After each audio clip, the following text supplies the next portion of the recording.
Welcome to Contemporary Black Voices, where we get together to talk about issues that impact the Black community. My name is Dr. Sharon Michael Chadwell, and with me are Caleb Alexander, who is a New York Times bestseller, then Fred Williams, who is also a writer and a former professor, and then finally Chris Dawkins, who is an entrepreneur and community activist. During much of his campaign and after his 2016 inauguration, Donald Trump took continual jabs on the presidential legacy of Barack Obama, indicating that the country was stagnant and preaching that through him, America would be made great again. However, let's review the Obama legacy that Trump inherited. First of all, there was an economy that experienced steady increases in growth in output, jobs, and community and incomes. Then the unemployment rate was well below the historical norm. Then incomes began to rebound after years of stagnation. In 2015, the median household income jumped 2.5%, the largest one-year percentage increase since records began in 1967. Next, an economy that was growing steadily. We also saw corporate profits were running at near record levels.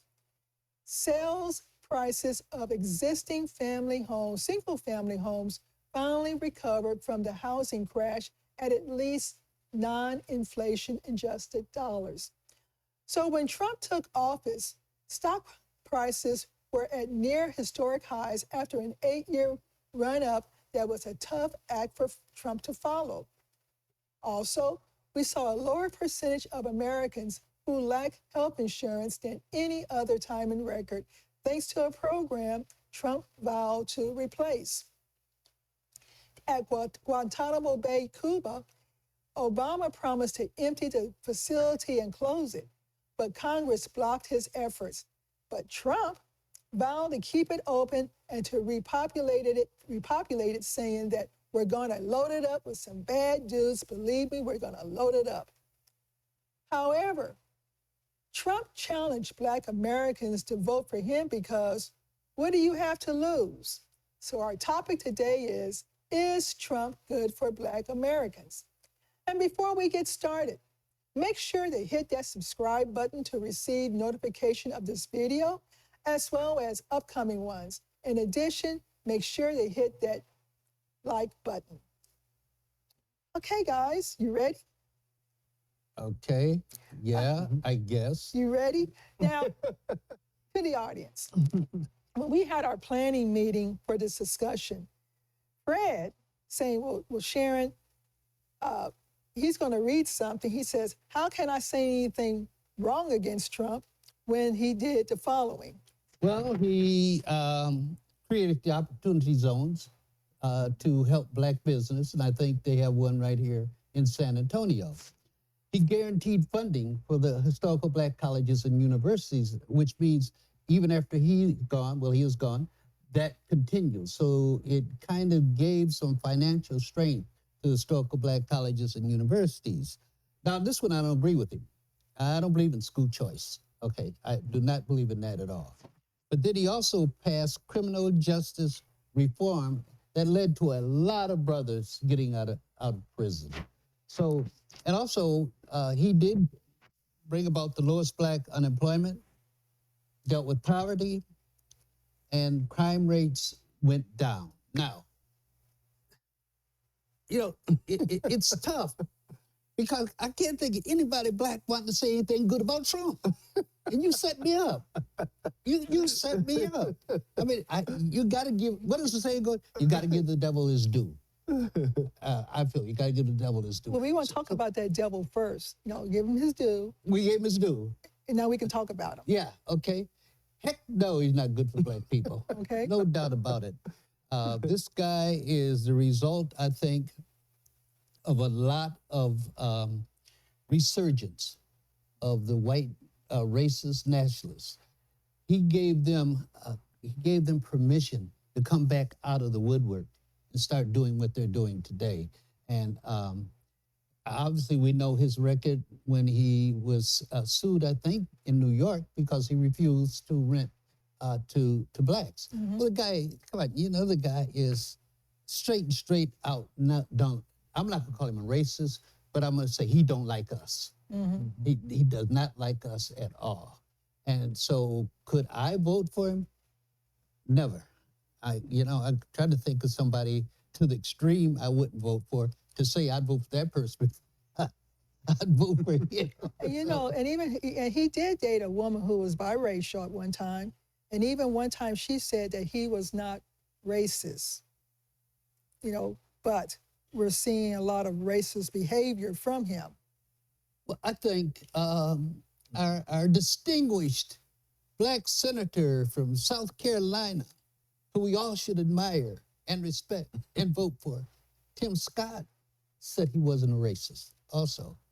And I don't think Clarence Thomas would think he is a racist. And then, anybody remember the name of that lady that worked with him and he kicked her out? She's a black lady. Omarosa. Omarosa. Amorosa.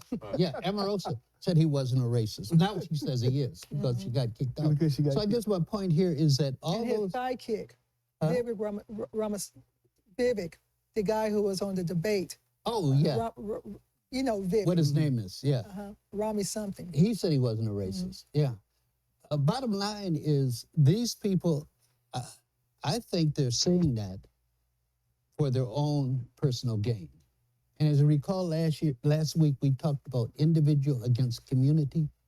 There are those that gain as individuals, like Clarence Thomas, Tim Scott, and these folks that gain by being his friend with no consideration for us as a black race. So, in the long run, I would say no. We shouldn't ever vote for Trump. And it does bother me somewhat. I mean, everybody has a right to vote whoever they want to, obviously. But it really bothers me when I see all these black folks now saying they're going to vote for Trump. For what reason? I mean, I can't. Maybe somebody else can figure out why would they want to vote for Trump. One of the reasons that I'm hearing is that they did well financially under him. That's the individual. Remember the individual against the community. It falls right in that category. But from those same folks that I talk to who say that, I don't see where the financial piece came in. You know, did they hit the lottery? Did they did their stock market do well for them? But they're saying they did well for him financially. So I don't know if that's a cover story for something else, but that is usually the argument that I'm hearing. So I just don't see. I don't see how anybody black really. And I'm talking to you all out there. There's somebody out there. Can you please explain to this panel up here why you would vote for Trump? So, no, I mean, so I the financial part of it, just to touch on that. So it reminds me. So my family, I come from a military family, so it kind of reminds me of during the Reagan years as well. So whenever you have a Republican in office, they spend on defense, and so we kind of know the makeup of the U.S. military, and so whenever you have one of those types of Republicans that just opens a checkbook for the DOD, you see raises coming into the community. You see raises as far as their retirement or even as far as active duty. So I can see that aspect of it where people within that community say, okay, yeah, we did better under Trump, because they do get financial gain because they spend heavily with the DOD. But other than that, I mean, Trump, if he's not a racist, he's racist light, racist adjacent. I don't know what else it's called. But I mean, there's the issue of the Central Park Five. There's the issue of him not wanting to rent or lease to black folks. There is the issue of him empowering racists. And so it's, if he's not a racist, he's an opportunist, an opportunist. And so if you're a slick New York real estate agent or broker or whatever it is, how do you get people in the South to vote for you? Do what he did. you play the race card. You know what I mean? And so, like I say, if he's not racist, he sure is opportunist, and he's using racism to propel himself. And so, either way is bad. Whether he actually believes it or not believes it, he certainly is empowering a very racist and dangerous atmosphere in this country. You know, the undercurrent here, and it keeps coming up, is the whole idea of the individual against the community as a whole. Mm-hmm. And are we at a point as a race where we no longer have an obligation to the community as a whole?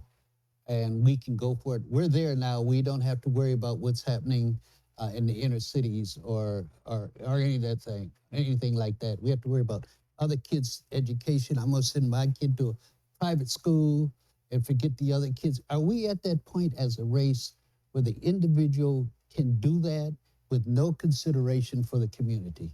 Yes, I think we're at that point to be able to do that, but I don't think that that's what we should be doing. That to me is a ploy that has happened on our community, period, from outsiders, and it seems to be working. Individually, I can excel, but collectively, no, the black race is not going to excel because of necessarily what somebody has done individually. Now, let me get back to what Sharon was talking about. Is Trump good for Black Americans?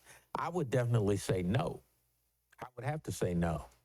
But at the same time, I would say that Caleb is correct when he says he's an opportunist, because the only reason it seems like to me, Trump seems to waffle if you look at what he's done, when he's done it, and for the reasons that he's done it, it always seems to be the opportunity for him to have power. And power is the only thing that means anything to him. So he wants to have that power. The next thing I say is that the Republican Party is not good for blacks or America, period. To have a democracy, you have to have two-party system. Both of them have to work together. And right now, the Republican Party is broken. Yeah. And there's no way right now until somebody comes in, like a Jeb Bush you were talking about, or somebody else comes back and rebuilds that Republican Party. Mm-hmm. But as Americans, and I think a lot of blacks definitely consider ourselves Americans because this is where we're born. We fought for this country the same way as anybody else. But for the Republicans to treat us the way that they've treated us, there's no way that we can vote for a Republican, nor can we vote for Donald Trump. Okay, with that said, we're going to go ahead and take a break here and come back to the discussion. Is Donald Trump good for Black Americans?